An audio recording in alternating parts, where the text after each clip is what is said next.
नमस्कार, लोकसंदेश न्यूजमध्ये आपले स्वागत। मी स्मिता यादव। पाहूयात काही विशेष घडामोडी। सांगलीच्या प्रभाग क्रमांक 9 मध्ये स्वामी समर्थ कॉलनीत रस्ते कामावरून चांगलाच वाद पेटला। यावेळी काँग्रेस नगरसेवक संतोष पाटील आणि भाजपा नेते अतुल माने यांच्या कार्यकर्त्यात जोरदार वाद झाला। स्थानिक नागरिकांच्या समोरच राजकीय श्रेयवादाची ठिणगी पडल्याने राजकारण बाजूला ठेवून आमचा रस्ता तेवढा करा असे स्थानिक नागरिकांनी नगरसेवक आणि राजकीय नेत्यांना सुनावले। यामुळे स्वामी समर्थ कॉलनीतील वातावरणात चांगलेच तंग बनले होते। स्वामी समर्थ कॉलनीमध्ये रस्त्याची मागणी गेली अनेक वर्षापासून केली जात आहे।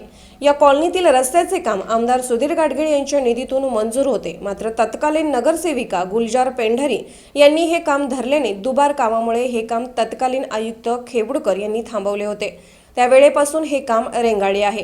या कामाबाबत आज स्थानिक नागरिक शरद भुई, इसाक मेस्त्री, आनंद सागर पुजारी आदींनी पत्रकार परिषद बोलावली होती। मात्र याची कुणकुण लागताच स्थानिक नगरसेवक संतोष पाटील हे त्या ठिकाणी आले आणि रस्ते कामाच्या मंजुरीबाबतची वस्तुस्थिती सांगितली। तसेच या रस्त्याच्या कामाची दरनिविदा झाली असून या कामाची वर्क ऑर्डर झाली आहे की नाही याबाबत सोमवारी फायलीनिशी बोलू असे संतोष पाटील यांनी सांगितले। यावेळी भाजपा नेते आणि उमेदवार अतुल माने, दरिबा बंडकर, दीपक माने सरगर हेही त्या ठिकाणी पोहोचले। यावेळी या भागाचे नगरसेवक आपल्याला फसवत आहेत, त्यांच्यावर विश्वास ठेवू नका, काम मंजूर नसल्याचा दावा अतुल माने यांनी केला। तसेच आमदार निधीतून हे काम आपण करून देऊ असे नागरिकांना सांगितले। तसेच आमदार निधीतून हे काम मंजूर असताना मागील काँग्रेसच्या नगरसेवकाने हे काम रद्द केले असा आरोप केला। यावेळी अतुल माने आणि संतोष पाटील यांच्यात हमरीतुमरी झाली। दोन्हीकडून आरोप प्रत्यारोपाच्या फेरी झडू लागल्याने वातावरण चांगलेच तापले। यावेळी अरेतुरेवर भाषा आल्याने चांगलाच वाद रंगला।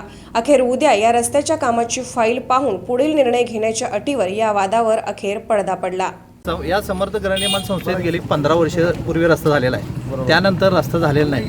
आज होतोय, उद्या होतोय अशी आम्हाला आजपर्यंत आश्वासन मिळत आहे आणि त्यामुळं त्यासाठी आम्ही नगरसेवकांना वगैरे इथं बोलवलं आहे। ते आता उद्या फाईल दाखवतो म्हणतात, बघूया आता उद्या काय होतं ते। पण आज लवकरात लवकर हा विषय संपला पाहिजे एवढीच ह्या आमच्या सोसायटीच्या सभासदांची अपेक्षा आहे आणि इथं कुठल्याही पद्धतीचं राजकारण होऊन आमचा रस्ता थांबू नये एवढीच अपेक्षा आहे। कामामध्ये राजकारण नाही, विकास काम हे लोकांसाठी आहे।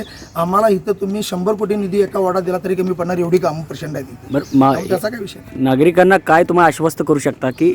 नागरिकांना मी आश्वस्त एवढंच करतो की फाईलची दर मान्यता झालेली आहे, फक्त वर्क ऑर्डर झाली की नाही बघायला मला उद्याचा दिवस लागेल। कारण तुम्ही काल फोन केला त्यावेळी सुद्धा महापालिका सुट्टी होती, आज सुद्धा सुट्टी आहे। मी अधिकाऱ्यांना सकाळपासून कॉन्टॅक्ट करते, पण एवढी कामं कुणाला पाठ नसतात, हे फिजिकली बघूनच सांगावं लागेल। त्यामुळे उद्याचा वेळ द्या, उद्या फाईल घेऊन मी समक्ष पुन्हा एकदा रस्ता हा होणारच, रस्ता होणार, रस्ता महापालिकेकडूनच होणार। महापालिकेकडून होणार का आमदार फंडातून होणार हे मी उद्या सांगणार, कारण मी फाईल बघणार। दर मान्यता झालेली आहे ऑलरेडी। वर्क ऑर्डर जर दिली नसेल आणि कोविडमुळे जर प्रॉब्लेम असेल आणि आमदारांना जर अधिकार असतील आता हा निधी इथं खर्च करायला, तुम्ही त्यांच्या मागे लागून करून घेऊ, आम्हाला काय अडचण नाही। बघा, एक सांगतो, पलीकडच्या गल्लीमधली फाईल राजूनगर आणि त्या सटाळेमळ्याची ही ह्या फाईल बरोबर होती, ती मंजूर झालेली नाही। पलीकडच्या लोकांनी आम्हाला बोलवलेलं होतं सटाळेमळ्यातल्या, म्हणजे पृथ्वीराज बाबा पण त्यावेळी होते। त्यावेळी मी स्वतःहून सांगितले की अल्ताफ ही एकच फाईल मंजूर झाली, ती झालेली नाही आहे, त्यामुळे हा रस्ता करायचा तर तुम्ही मोहनदादांच्या फंडातून मागणी करा। त्यावेळी पृथ्वीराज पाटील म्हणले ठीक आहे, आम्ही त्या पद्धतीने मागणी करू। वस्तुस्थिती जी आहे ती समोर मांडलीच पाहिजे, त्यामुळे ती मांडण्यासाठीच आम्ही आहे। तुम्ही विकासाचंच राजकारण करताय, तुम्ही फक्त विकासाचं राजकारण। ठीक आहे। आता सामान्य नगरसेवकांनी आता सांगितलं की 2 वर्ष झालं ती फाईल मंजूर आहे, दर मान्यतेच्या थांबलेल्या आहे। साहेब, महापालिकेच्या प्रशासकीय कामाचा 15 वर्षाचा मला सुद्धा अनुभव आहे। दर मान्यतेची फाईल साहेब 3 टेबलमध्ये फिरते, आयुक्त, उपायुक्त, ऑडिटर, ही 3 टेबलची फाईल झाली ना दर मान्यतेचं काम संपतं। दर मान्यतेचं हे काम 2017चं काम मंजूर आहे, 2016ला या कामाचं टेंडर निघालं, आज 2020 आहे आणि सन्मान्य नगरसेवक सांगतात की आम्ही काम ही दर मान्यतेचं करतो। मगाशी त्यांनी सांगितलं की आम्ही आमच्या उद्या महापालिकेची फाईल घेऊन येतो आणि आम्ही फाईल काम करून घेतो।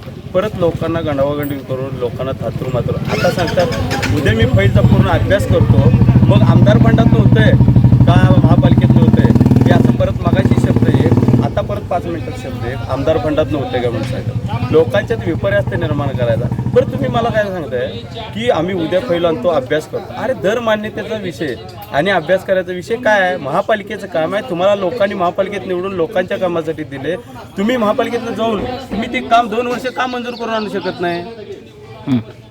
2 वर्ष तुम्ही वाट बघत होता का? इथली लोक रस्त्यावर येण्याची वाट बघत होता का? लोकांनी दंगा करायची वाट बघत होता का? आज या भागातले जे चाचा असतील, नायकर साहेब असतील, सगळे आमचे आनंदसागर पुजारी असतील, हे असतील, वडर अविनाश असेल, आज 50 वेळा महापालिकेत गेले, तुम्ही त्या गोष्टीकडे लक्ष दिला नाही. आणि आज परत येऊन आज इथं लोक रस्त्यावर आल्यानंतर सांगताय की मी आमदार फंडात नव्हते. अहो, आमदार फंडातनं काम करायला आमचे नेते समर्थ आहेत ना, त्याच्यासाठी तुमची शिफारशीची गरज नाही. आम्ही आमदार फंडातनं काम करायचं असेल तर आम्ही करून घेतो. त्या टायमाला आणि त्यावेळी विरोध करून काम बंद पडलं. आणि आता 2 वर्ष झालं सांगतात दर मान्यतेचं थातुरमत्र इथे हे आमदारांना बदनाम करण्याचं षडयंत्र. आमदारांना बदनाम करण्याचं काम करतो म्हणत असताना करून दिलं नाही. आणि आता परत आमदारांना बदनाम करायचं काम केलंय. आणि परत आता सांगतात आमदारांना आम्ही विनंती करतो, तुम्हाला आम्ही सक्षम आहे आमदार साहेबांच्याकडनं काम करून घेण्यासाठी. तुमच्याकडनं होतंय की नाही एवढंच सांगा महापालिकेच्या माध्यमात. एवढं उत्तर उद्या महापालिकेत देऊ. सत्ता भाजपची आहे. आमदार साहेबांच्याकडनं 15 दिवसात त्या कामाला मंजुरी आणून देतो. सत्ता भाजपची आहे महापालिकेत. हो, महापालिकेत सत्ता भाजपची आहे. आणि आता भाजपच्या माध्यमातूनच ते काम मंजूर होणार आहे. उद्या जरी त्यांनी फाईल दाखवली तरी काम हे भाजपचे महापौर आहेत, भाजपचे उपमहापौर, स्थायी समिती सभापती भाजपचे आहेत, त्यांच्या माध्यमातून हे काम मंजूर होणार आहे. त्यामुळे हे काम देखील आता उर्वरित काम हे भाजपच्या माध्यमातून मंजूर होणार. स्थानिक नगरसेवकांनी जर काम हे मंजूर केलं नाही तर आमदार निधीतून तुम्ही करून देताय. 100% करून देणार. म्हणजे हा शब्द तुमचा आमचा या जनतेला शब्द आहे. आमदार त्यांनी जर महापालिकेतून काम करत नसतील, जर उद्या सोमवारी त्यांच्याकडनं नाही झालं तर आम्ही 100% आमदार फंडातून हे काम त्यांना आम्ही करून देऊ. ठीक आहे.